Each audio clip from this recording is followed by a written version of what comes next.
Students, +1 geography. आज हम हमारा नेक्स्ट लेसन अपवाह तंत्र करेंगे। अपवाह तंत्र होता क्या है?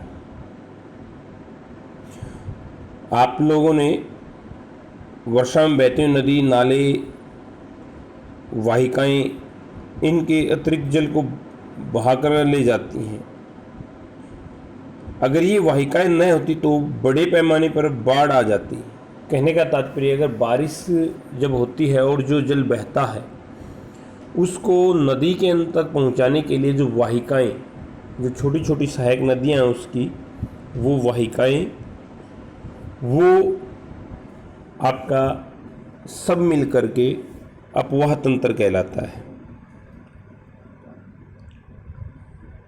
यह अपवाह तंत्र उस नदी के द्वारा जितने क्षेत्र के अंदर जल सिंचाई की जाती है या जल संचय किया, इकट्ठा किया जाता है, कहने का तात्पर्य ये कि जो सहायक नदियाँ जल को मुख्य नदी तक पहुंचाती हैं, ये सारी चीज़ें अपवाह तंत्र के अंदर ही आती हैं।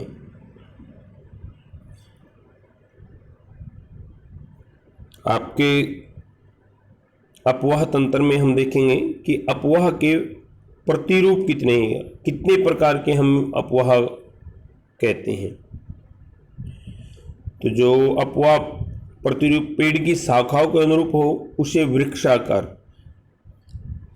वृक्षाकार में क्या होता है कि नदी, मुख्य नदी तक आते हुए जिस प्रकार पेड़ की शाखाएं अलग अलग फैली होती हैं, इस प्रकार बहुत सी छोटी छोटी सहायक नदियाँ मुख्य नदी में आकर के गिरती हैं। उसे हम उसमें, जैसे हमारे भारत के अगर हम देखें तो जो हिमालय क्षेत्र की नदियां हैं, इसमें बहुत सी नदियों का अपवाह तंत्र वृक्षाकार का है। मुख्य क्षेत्र जो अपवाह का है, पर्वतीय क्षेत्र है, वहाँ से पानी सहायक नदी के द्वारा बह करके मुख्य नदी तक आता है और फिर वो मुख्य नदी दूर लंबे तने की तरह दूर तक बहकर चली जाती है। ये तो हो गया वृक्षाकार अपवाह तंत्र।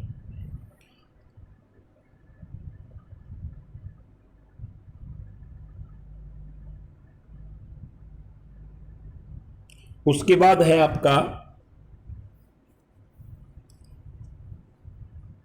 आर्य प्रतिरूप, अपवाह तंत्र प्रतिरूप। अमरकंटक पर्वत श्रृंखला से निकलने वाली नदियों में इस प्रकार का अपवाह मिलता है।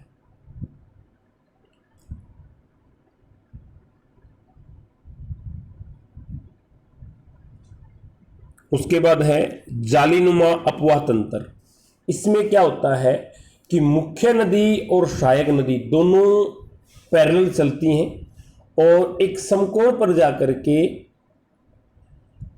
सहायक नदी मुख्य नदी के साथ मिल जाती है।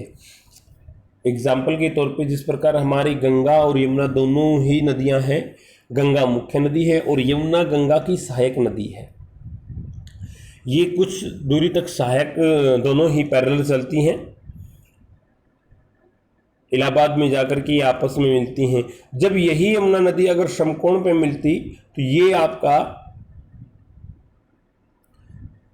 जालीनुमा अपवाह तंत्र कहलाता।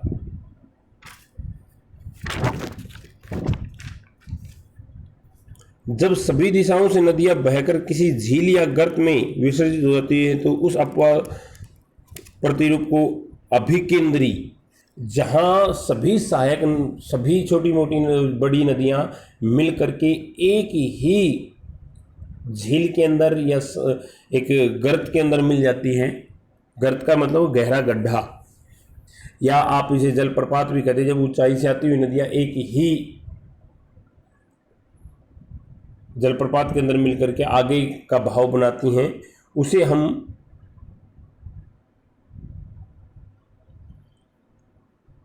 अभिकेंद्रीय अपवाह तंत्र कहते हैं।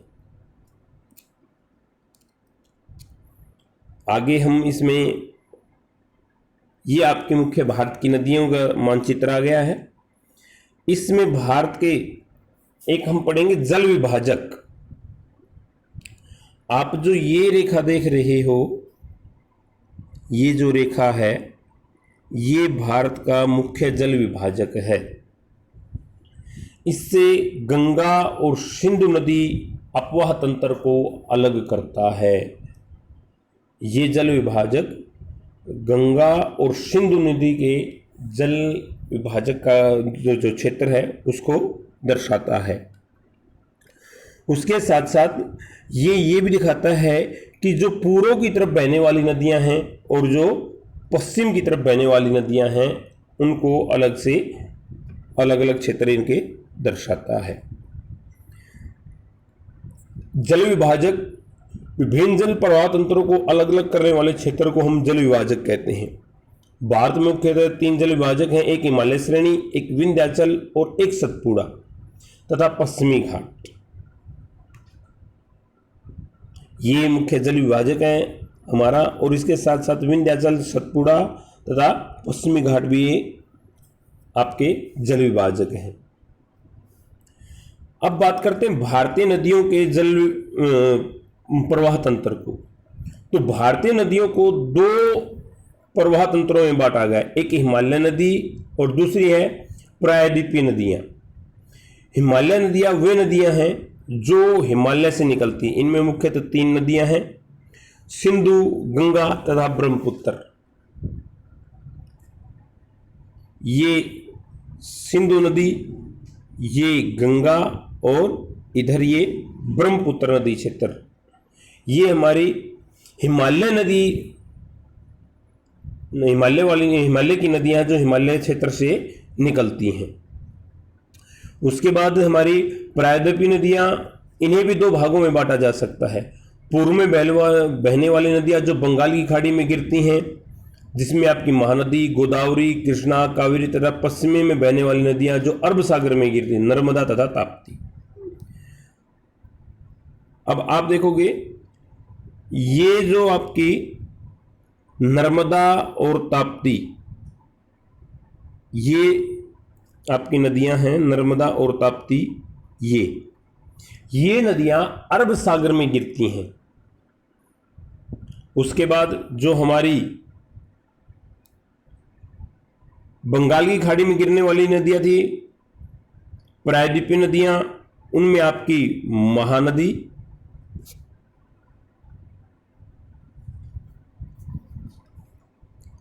महानदी, गोदावरी, कृष्णा और कावेरी, ये मुख्य नदियां हैं आपकी जो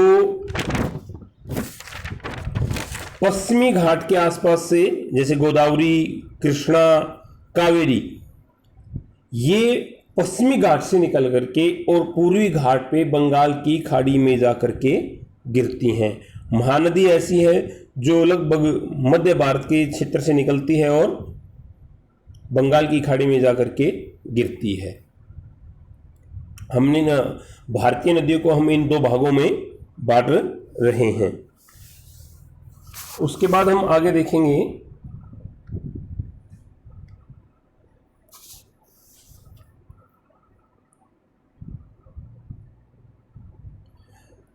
अपवाह द्रोणी किसे कहते हैं।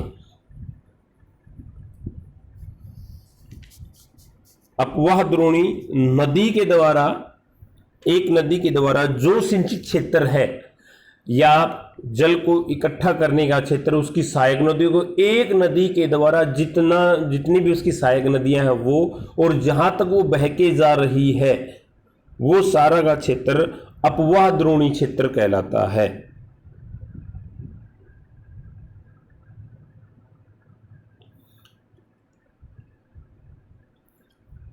जल संभार, बड़ी नदियों के जल संग्रहण क्षेत्र को नदी द्रोणी, जबकि छोटी नदियों व नालों द्वारा अपवाहित क्षेत्र को जल संभार ही कहा जाता है। कहने का तात्पर्य है, जल संभार क्षेत्र हम जो सहायक नदियां और छोटी नदियों से अपना जल संग्रहण करती हैं, अपना जल उन तक पहुंचाते हैं छोटी नदियां, उनको जल संभार क्षेत्र कहते हैं। आज के लिए इतना ही। Thank you, have a nice day.